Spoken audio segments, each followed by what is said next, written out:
Good evening, welcome to cash web. Friends, आज हो गया है एक बहुत बड़ा लॉस। जी हाँ फ्रेंड्स, शायद ही मैंने इतना बड़ा लॉस कभी किया होगा एक ही ट्रेड में। मैं यहाँ पर कोई अमाउंट के बारे में नहीं बोल रहा हूँ, कोई एब्सोल्यूट फिगर के बारे में नहीं बोल रहा हूँ, बल्कि मैं अपने रिस्क के ऊपर मैं अपना लॉस बताने की कोशिश कर रहा हूँ। आइए मैं आपको समझाता हूँ कि कितना बड़ा लॉस हुआ है, कौन से स्टॉक में या कौन से स्क्रिप्ट में हुआ है और कैसे ये लॉस हुआ है।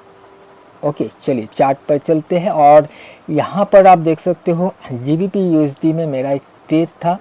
अब मैं आपको स्टार्टिंग से बता दे रहा हूँ क्या हुआ था और लॉस कैसे हुआ है। ओके, तो सबसे पहले देखिए मेरा जो ट्रेड बना था यहाँ पर था 9 बजे के करीब। 850 का कैंडल पर मेरा एक्चुअल में ट्रेड बन गया था। यहाँ पर स्टॉप लॉस, यहाँ पर इसके नीचे मेरा स्टॉप लॉस था एंड जो टारगेट में एक्सपेक्ट करके चल रहा था कुछ इस वाले लेवल तक का, जो कि 1.33998 का है। ओके, सो हुआ क्या है, इस वाले कैंडल पर मेरा लॉस हुआ है। बहुत बड़ा एक कैंडल यहाँ पर आप देख सकते हो फॉल जब आया हुआ है। और ये क्यों आया हुआ है? आया हुआ है न्यूज़ के वजह से। अब ऐसा नहीं है कि न्यूज़ का मुझे पता नहीं था, क्योंकि मैं किसी भी एंट्री को बनाने से पहले एक बार न्यूज़ ज़रूर से चेक करता हूँ। तो GBP का न्यूज़ था, CPI का न्यूज़ निकलने वाला था जो कि 11:30 को, और ये 11:30 का ही कैंडल है। अब हुआ क्या है कि मैंने जब एंट्री बनाया तब 9 बजे के करीब टाइम था और जो न्यूज़ निकलने वाला था वो था 11:30 को, यानी कि बहुत टाइम था इसके बीच में। तो मेरे माइंड में ये था कि न्यूज़ के पहले पहले जितना भी मिलेगा उतना लेकर हम निकल जाएंगे, राइट। और ट्रेड लेने का रीज़न ये था कि बहुत ही बढ़िया सा एक स्ट्रक्चर बन रहा था जिसमें हमें ये समझ में आ रहा था कि ये ऊपर जाने की कोशिश कर सकता है, जिस वजह से हमने इस वाले ट्रेड को लिया था। लेकिन न्यूज़ के पहले, जो कि मैंने ये सोचा था न्यूज़ के पहले पहले मैं एग्ज़िट कर जाऊंगा, उस टाइम पर मेरा ध्यान से निकल गया था कि 11:30 को न्यूज़ आने वाला है, और जिस कारण से ये कैंडल फॉर्म होने से मेरा लॉस हो गया। अब लॉस भी देखिए ऐसा नहीं है कि एंटी यहाँ पर स्टॉप लॉस यहाँ पर था तो मैंने स्टॉप लॉस का कुछ ट्रेल नहीं किया या फिर सेव करने की कोशिश नहीं की, ऐसा नहीं है।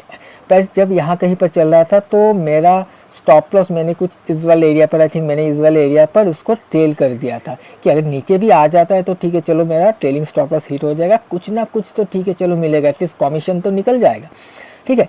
अब प्राइस यहाँ कहीं तक जब चल रहा था मैंने इस पर ध्यान नहीं दिया कि 11:30 को न्यूज़ है, और ये कैंडल जब फॉल हुआ तो मेरा जो यहाँ पर लॉस हुआ, मेरे रिस्क का जितना रिस्क से मैं इस वाले ट्रेड पर एंट्री किया था, यानी कि जो स्टॉप लॉस का रिस्क था इंटू 5, यानी कि 5 गुना मेरे यहाँ पर लॉस हो गया। जबकि मेरा स्टॉप लॉस भी ट्रेल किया हुआ था, ये भी कुछ काम नहीं किया, इतना स्पीड से ये फॉल आया जो कि मेरा 5 गुना रिस्क का ऊपर लॉस हो गया है।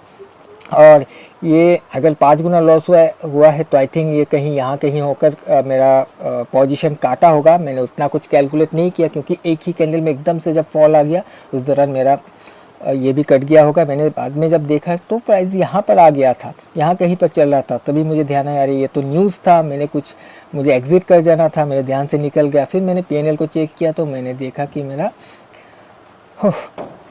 रिस्क का 5 गुना ऑलरेडी चला गया था। तो इतना बड़ा लॉस मैंने लाइफ में शायद ही कभी किया होगा। इसलिए बोल रहा हूँ, मैंने स्टार्टिंग में बोला था कि मैं कोई एब्सोल्यूट फिगर के बारे में नहीं बता रहा हूँ, अमाउंट से मैं कोई कैलकुलेशन नहीं कर रहा हूँ, बल्कि मैं अपने रिस्क पर कैलकुलेट कर रहा हूँ। मैं जितना अपने कैपिटल पर रिस्क लेता हूँ उतना ही मैं लॉस लेता हूँ। कुछ पॉइंट्स का इधर उधर हो जाता है, ये तो अलग बात है कुछ पॉइंट्स का, लेकिन 5 गुना इतना मैंने ज़िंदगी में कभी भी नहीं लिया। तो आज के दिन मुझे बहुत बड़ा लॉस उठाना पड़ा, सिर्फ और सिर्फ थोड़ा सा नेग्लिजेंसी की वजह से कि मैंने उस टाइम पर मेरे ध्यान से निकल गया था, मैंने इसको एग्ज़िट करना था, मैंने चेक नहीं किया, एग्ज़िट नहीं कर पाया, मेरा ट्रेलिंग स्टॉप लॉस भी काम नहीं किया और एक बड़ा लॉस मुझे उठाना पड़ा।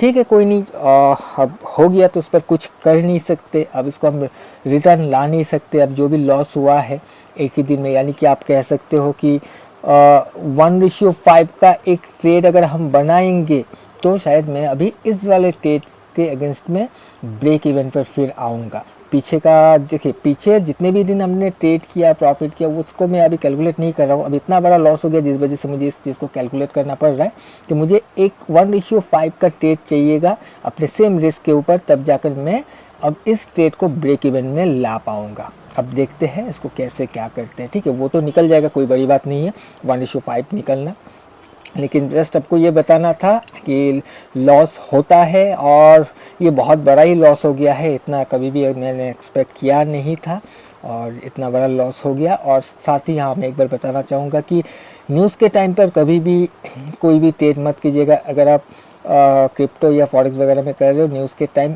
ट्रेड को अवॉइड करने की कोशिश कीजिए। अगर बहुत पहले 2-4 घंटा पहले आप ट्रेड को ले रहे हो तो कॉशियस होकर ट्रेड को लीजिएगा, पहला। दूसरा ये कि टाइम पर निकलने की कोशिश कीजिएगा। ऐसा नहीं कि स्टॉप लॉस को टेल करने से भी बच सकते हो। आपने देखा कि स्टॉप लॉस को टेल करने के बावजूद मुझे बड़ा लॉस हुआ है। हाँ, अगर मैं यहाँ कहीं पर टेल कर देता, मान लो कि यहाँ जब प्राइस चल रहा था, यहाँ कहीं पर टेल कर देता, तब शायद ये नहीं होता, क्योंकि 11:30 का पहले वाला कैंडल ही वॉलेटाइल हो गया था। क्योंकि कुछ टाइम पहले ही न्यूज़ आने से कुछ टाइम पे 1-2 मिनट पहले ही वॉलेटाइल हो जाता है, तो उस वॉलेटिलिटी में इस वाले कैंडल पर ही हम यहाँ पर निकल जाते। लेकिन वही मैंने ध्यान नहीं दिया, ध्यान से निकल गया था, जिस वजह से ये चीज़ हुआ। अदरवाइज़ या तो मैं एग्जिट कर जाता, नहीं तो यहाँ कहीं पर मैं इसको शायद ट्रेल कर देता, टाइट ट्रेल कर लेता कि अगर पॉजिटिव न्यूज़ होगा तो ठीक है, चलो ऊपर चला जाएगा, और नहीं तो नीचे आने से भी तो स्टार्टिंग के वॉलेटिलिटी से हम निकल जाएंगे, राइट। और वैसे भी हाँ, इसका जो मेजर ट्रेंड है वो डाउन साइड का था, तो ये गिरना ही था, इसको न्यूज़ भी नेगेटिव ही आना था, तो ये नेगेटिव में आ ही गया है। आप कुछ नहीं कर सकते। फिलहाल देखते क्या होता है। और आप लोग भी न्यूज़ के टाइम ट्रेड मत कीजिएगा। न्यूज़ जाने के बाद एटलीस्ट 5 to 10 मिनट्स बाद देखिए क्या होता है, उसके बाद ही ट्रेड करने की कोशिश कीजिएगा। और न्यूज़ के पहले से अपने पोजीशन को काटने की कोशिश कीजिएगा। ओके, चलिए यही चीज़ आपको अपडेट करना था। So thank you for watching this video. हम मिलते हैं किसी और एक नए वीडियो में, और कुछ एजुकेशनल वीडियो बनाने की कोशिश कर रहा हूँ आप लोगों के लिए। कोशिश करता हूँ बहुत जल्द ये चीज़ रेडी हो जाए और आप लोगों के सामने मैं ला पाऊँ। ओके, चलिए, थैंक यू।